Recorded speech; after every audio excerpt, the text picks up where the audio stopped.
삼위교회 교우 여러분, 그동안 평안하셨습니까? 정말 반갑습니다.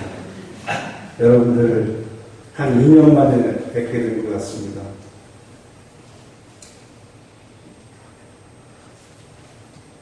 지난 4년 전에, 벌써 4년 6개월이 지났습니다. 제가 담임 목사 사임하고 연세대학교 교목실장으로 갔던 것이, 그동안에 제가 한 3번 정도 왔던 것 같습니다. 여러분을 보고 싶은 마음은 늘 간절했습니다.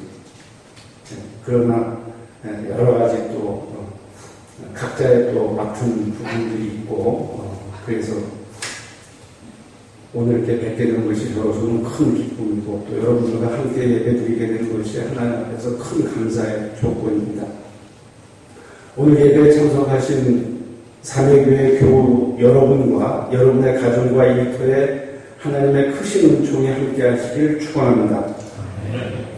언젠가 제가 한 영상을 보고 깜짝 놀란 적이 있었습니다. 그 영상은 어느 방송국의 사무실에서 있었던 일을 담고 있었습니다.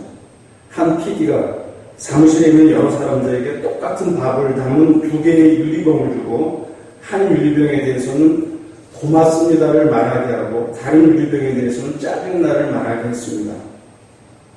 사람들은 의아한 표정을 지으면서 2개의 유리병을 볼 때마다 고맙습니다와 짜증나를 연실 반복했습니다. 그런데 한 여름이 지난 후에 이상한 일이 벌어졌습니다. 고맙습니다를 들은 유리병의 밥에서는 향기가 나고 사람에게 이로운 누룩이 생겨났습니다.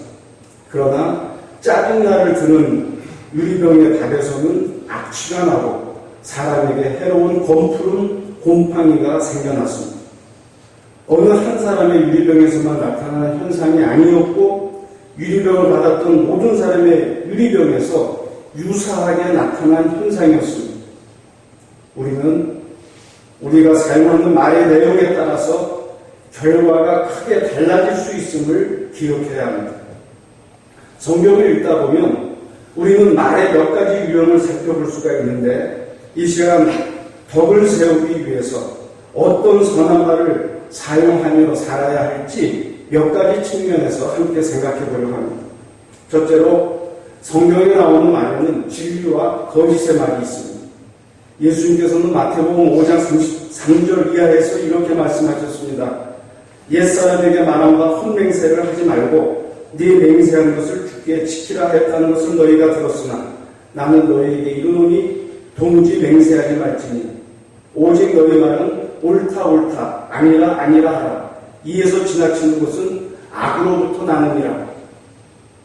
우리는 어떤 사실에 대해서 있는 그대로 말하기보다는 자신의 이해관계에 따라서 때로는 과장하고 또 때로는 축소합니다. 자신과의 경쟁관계에 있는 사람이 무언가를 이루었을 때에는 별것 아닌 것처럼 축소하고, 자신이 이룬 것에 대해서는 대단한 것을 이룬 것처럼 과장하는 경향이 있기 때문입니다. 에릭 프롬이라는 사회학자의 글을 보면 권위주의적인 인간은 윗사람에게 비굴하고 아랫사람에게 복종을 강요하는 사람입니다. 때문에 권위주의적인 인간이 하는 말은 사실보다 과장된 경우가 많습니다. 반항적인 인간은 윗사람이 자신을 인정해주지 않기 때문에 윗사람에 대해서 무조건 반대하는 사람입니다. 때문에 반항적인 인간이 하는 말은 진위와 상관없이 반대를 위한 반대인 경우가 많습니다. 광신적인 인간은 신앙의 대상이나 자신의 입장에 대해서 맹목적으로 집착하는 사람입니다. 때문에 광신적인 인간이 하는 말은 객관적이지 못한 경우가 많습니다. 그러나 혁명적인 인간은 진리에 대해서는 언제나 옳다고, 비진리에 대해서는 언제나 아니오라고 말하는 사람입니다. 그래서 그의 말은 누구에게나 신뢰를 줄 수가 있습니다. 진리를 비진리라고, 비진리를 진리라고 말하는 것은 거짓입니다. 정의를 부정이라고, 부정의를 정의라고 말하는 것 역시 거짓입니다.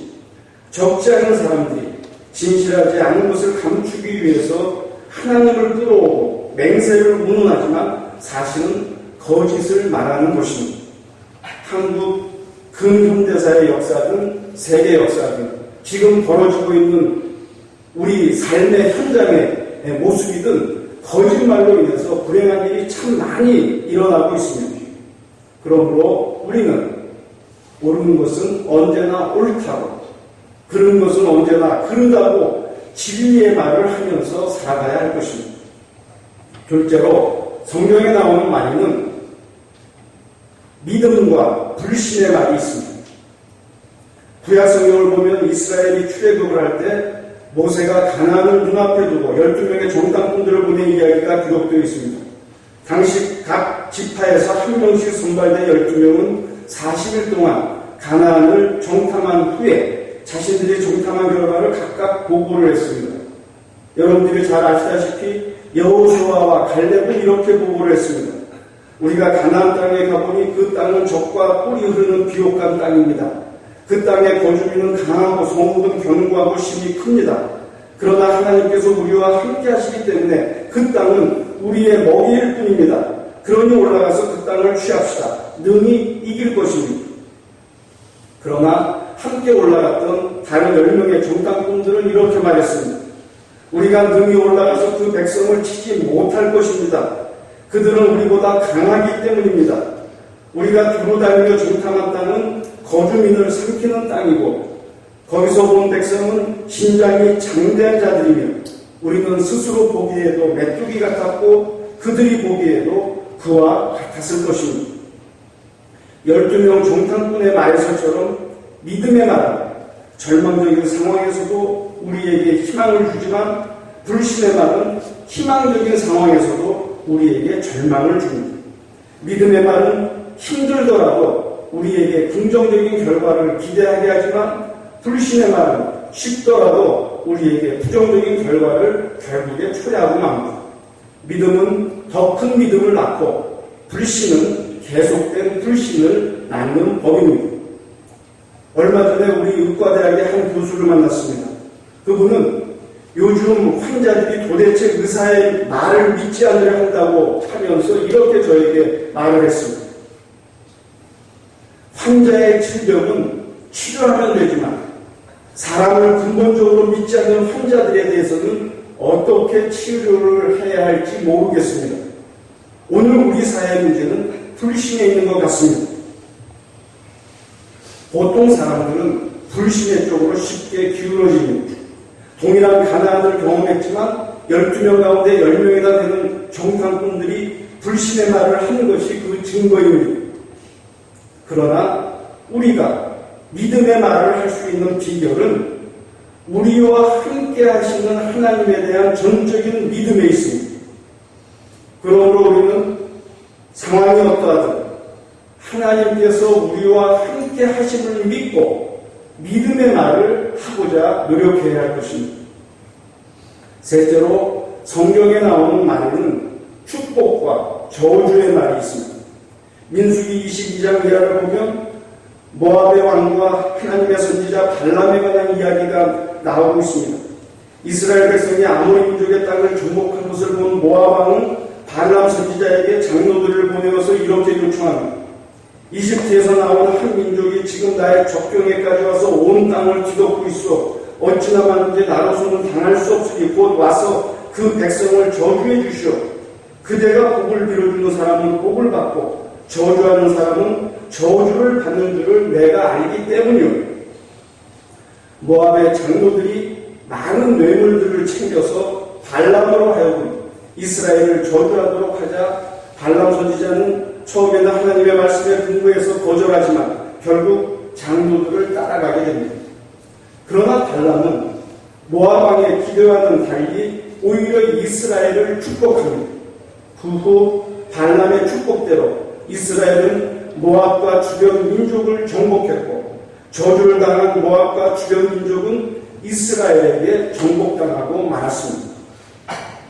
하나님의 선지자 발람의 말이 축복과 저주의 권위가 있었던 것처럼 우리의 말에도 권위가 있습니다. 우리가 축복하는 사람은 복을 받고 우리가 저주하는 사람은 저주를 받습니다. 사실이 그런데도 우리는 마음 내키는 대로 자기 감정대로 아무렇게나 말하는 경우가 있습니다. 우리가 누군가에게 저주의 말을 뱉어내면 그때부터 그 말이 그 사람에 대해서 저주로 작동하기 시작하는데, 그래도 우리가 그들에게 저주의 말을 할 수 있을까요? 아마존 지역의 어떤 마을에서는 큰 나무를 베어야 할 때 온 마을 사람들이 그 나무를 빙 둘러서서 한 달 동안 너를 미워해 라며 집단적으로 저주한다고 합니다. 그러면 신기하게도 그 나무가 썩거나 죽는다고 합니다. 이처럼 감정적인 표현을 하지 못하는 나무조차도 사람의 축복과 저주의 말에 영향을 받는데, 만물의 영장이자 하나님의 형상으로 지음을 받은 우리가 축복과 저주의 말을 한다면 그 말이 다른 사람에게 영향을 끼치는 것은 너무나 당연합니다. 그래서 예수님께서는 제자들을 복음전도의 활동에 보내시면서 평화를 기원할 것을 당부하셨습니다. 어느 집에 들어가든지 먼저 이 집에 평화가 있기를 빕니다 라고 말하여라. 거기에 평화를 바라는 사람이 있으면 너희가 믿는 평화가 그 사람에게 내릴 것이요, 그렇지 않으면 그 평화가 너희에게 되돌아올 것이다. 그러므로 우리는 축복과 저주의 가능성에 직면했을 때 상대가 누구라 할지라도 의지적으로 축복의 말을 하고자 노력해야 할 것입니다. 넷째로, 성경에 나오는 말에는 용서와 분노의 말이 있습니다. 예수님께서는 마태복음 5장 21절 이하에서 노하지 말라고 말씀하셨습니다. 옛사람에게 말한 바 살인하지 말라. 누구든지 살인하면 심판을 받게 되리라 하였다는 것을 너희가 들었으나 나는 너희에게 이르노니 형제에게 노하는 자마다 심판을 받게 되고 형제를 대하여 나가라는 자는 공회에 잡혀가게 되고 미련한 놈이라는 자는 지옥불에 들어가게 되리라. 우리가 사는 세상에서 아주 힘든 것 가운데 하나가 사람과 사람의 관계, 인간관계일 것입니다. 자신에게 호의적인 사람에게는 호의적이지만 자신에게 적대적인 사람에게는 적대적인 반응을 하는 것이 일반적입니다. 우리는 자신의 마음에 들지 않는 사람에 대해서 화를 내는 경우가 많습니다. 배우자가 마음에 들지 않아서 화를 내고 자녀가 마음에 들지 않아서 화를 냅니다. 직장에서는 상급자나 하급자가 마음에 들지 않아서 화를 내고 자기의 뜻대로 하지 않는 사람 역시 마음에 들지 않아서 화를 냅니다. 우리가 공공연하게 화를 낼 수 없는 경우에는 자신의 마음에 분을 가득 품기도 합니다. 그런데 우리가 내는 화나 우리가 품는 분은 상대방에게 치명적인 것이 아니라 사실은 자기 자신에게 더 치명적입니다. 예수님의 말씀은 형제 자매 이웃을 보호하는 측면만 있는 것이 아니라 분노하는 우리 자신을 보호하는 측면도 있습니다. 제가 목사라고 해도 인격이 성숙하지 못하고 속이 좁아서 저에 대해서 적대적인 사람을 품지 못할 때가 종종 있었습니다. 도대체 그 사람이 저를 왜 그렇게 적대적으로 대하는지 이해할 수 없었습니다. 그 사람의 태도나 행동이 변하기를 기다렸지만 그 사람은 변하지를 않았습니다. 그렇다 보니 그 사람을 생각만 해도 화가 나고 가슴에서는 불덩이가 올라오는 것을 느낄 수 있었습니다. 가뜩이나 신경이 예민해서 평상시에도 잠을 잘 자지 못하는 저인데 분노로 인해서 잠을 설치는 빈도수가 더 많아졌습니다. 결국 저만 손해였습니다. 우리가 분노에 성공될 수 있는 길은 상대방이 분노의 빈미를 없애줄 때 오는 것이 아니라 자신의 분노로 야기한 상대방을 자기 스스로 용서할 때 비로소 오는 것입니다. 물론 자신에게 적대적인 사람, 자신에게 실수를 한 사람, 자신에게 손해를 끼친 사람을 용서하기란 쉽지 않습니다. 참 어렵습니다. 그러나 자신을 위해서라도 용서의 길로 나아가야 합니다. 우리의 마음이 용서로 움직이지 않으면 먼저 말로서 용서를 선언할 필요가 있습니다. 내가 당신을 용서한다. 내가 당신을 용서한다. 내가 당신을 용서한다 라고 말하고 그 말을 자신의 귀로 반복해서 듣다 보면 자신의 마음도 저절로 움직이기 시작하게 되는 것입니다. 그러므로 우리는 분노의 말을 뱉기보다 용서의 말을 표현함으로써 우리 삶의 현장에서 평강의 삶을 누리면서 살아가야 할 것입니다. 끝으로 성경에 나오는 말에는 감사와 불평의 말이 있습니다. 하박국을 기록한 기자는 이렇게 노래했습니다.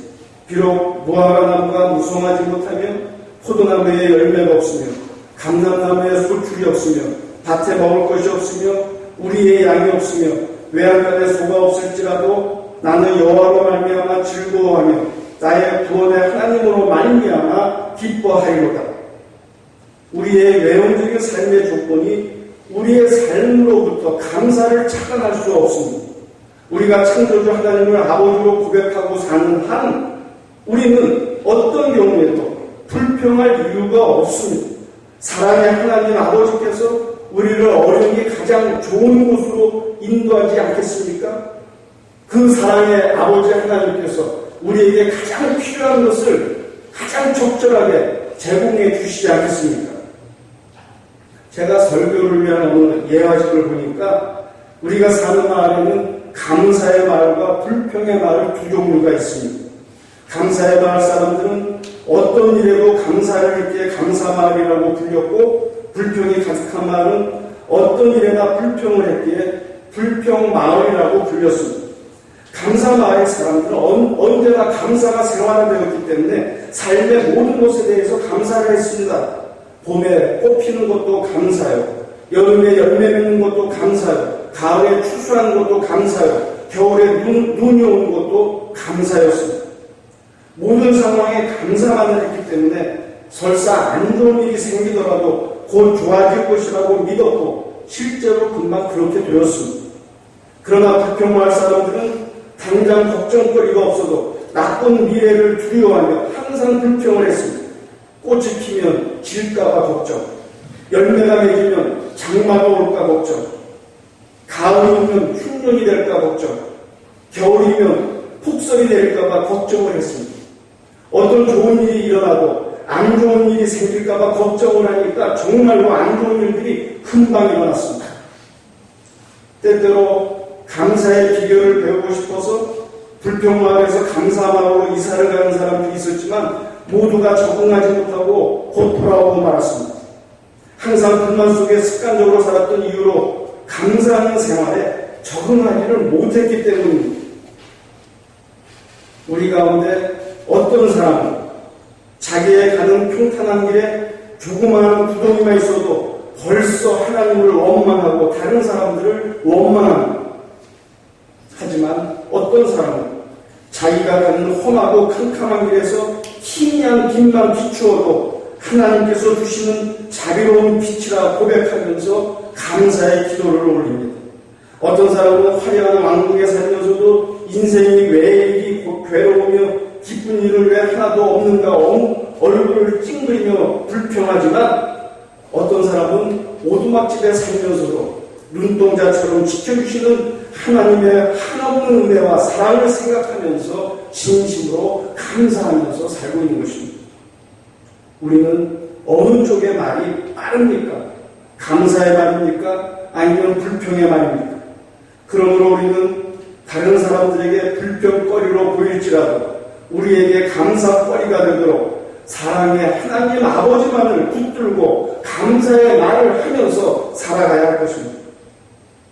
사랑하는 사매교회 교우 여러분, 우리가 사는 가정과 일터 그리고 세상이 그리 녹록하지가 않습니다. 때문에 우리는 우리의 상황을 긍정적으로나 희망적으로 보고 말하기가 쉽지 않습니다. 그러나 이제 우리는 말하는 습관을 바꾸어야 합니다. 우리가 말하는 습관을 바꾸면 우리의 운명과 환경이 바뀌게 될 것입니다. 우리가 하는 말에는 창조하는 힘이 있고 환경을 바꾸는 힘이 있고 말한 대로 이루는 힘이 있기 때문입니다. 우리가 누군가를 사랑하니까 그에게 사랑한다는 말을 표현하는 것도 중요하지만 사랑한다고 말하니까 사랑하게 되는 현실이 생겨남을 기억해야 합니다. 우리가 스스로 행복해서 행복하다는 말을 표현하는 것도 중요하지만 행복하다고 말하니까 행복하게 되는 현실이 생겨남을 잊지 말아야 합니다. 우리가 축복할 만한 상대를 만나 축복의 말을 표현하는 것도 중요하지만 우리가 축복한다고 말하니까 축복의 상대가 되는 현실이 생겨남을 직시해야 합니다. 우리가 진심으로 용서하니까 용서의 말을 표현하는 것도 중요하지만 우리가 용서한다고 말하니까 원수라고 진심으로 용서하는 실제적인 현실이 생겨나는 것을 유의해야 합니다. 우리가 희망적인 상황을 만났기에 희망의 말을 표현하는 것도 중요하지만 우리가 희망적이라고 말하니까 희망의 현실이 생겨남을 인식해야 합니다. 우리가 삶의 조건이 감사해서 감사하다는 말을 표현하는 것도 중요하지만 감사하다고 말하니까 감사하게 되는 현실이 계속 생겨나고 있다는 사실을 명심해야 할 것입니다. 인도의 세계적인 시인 타고르가 쓴 글 가운데 나를 위한 기도를 소개하면서 오늘 설교를 마치고자 합니다. 이제 다운표입니다. 내가 이 세상에 태어나 수없이 뿌려놓은 말의 씨들이 어디서 열매를 맺었을까 조용히 헤아려볼 때가 있습니다. 무심코 뿌린 말의 씨라도 그 어디선가 뿌리를 내렸을지 모른다고 생각하면 왠지 두렵습니다. 더러는 다른 이의 가슴 속에서 좋은 열매를 또는 언짢은 열매를 맺게 했을 언어의 나무 하나의 말을 잘 탄생시키기 위하여 먼저 침묵하는 지혜를 깨우치게 하소서. 해프지 않으면서 풍부하고 경박하지 않으면서 유쾌하고 과장되지 않으면서 품이 있는 한마디의 말을 위해 때로는 진통을 겪는 어둠의 순간을 이겨내게 하소서. 참으로 아름다운 언어의 집을 짓기 위하여 언제나 기도하는 마음으로 돌을 닦는 마음으로 말을 하게 하소서. 언제나 진실되고 언제나 때에 맞고 언제나 책임 있는 말을 갈고 닦게 하소서. 나날이 깨어있는 마음, 새로운 마음, 그리고 감사하는 마음으로 내 언어의 집을 짓게 하소서. 사랑하는 사매교우 성도 여러분, 언어의 무궁한 힘을 언제나 기억하면서 말 한마디에 한마디에도 믿음과 소망과 사랑을 담아서 덕을 세우는 선한 말을 함으로써 복된 삶의 주인공으로 살아갈 수 있기를 살아계신 예수 그리스도의 이름으로 간절히 축원합니다. 기도하시겠습니다. 우주 만물을 당신의 말씀으로 창조하신 하나님 아버지, 우리의 입술에서 뱉어내는 말의 힘이 얼마나 큰지를 알게 하시니 감사드립니다. 우리의 입술에서 거짓을 금하고 진리를 말하게 하옵소서. 우리의 입술에서 불신을 떨쳐버리고 믿음을 말하게 하옵소서. 우리의 입술에서 저주를 거부하고 축복을 말하게 하옵소서. 우리의 입술에서 분노를 녹이고 용서를 말하게 하옵소서. 우리의 입술에서 불평을 멀리하고 감사를 말하게 하옵소서. 예수 그리스도의 이름으로 간절히 기도하옵나이다. 아멘.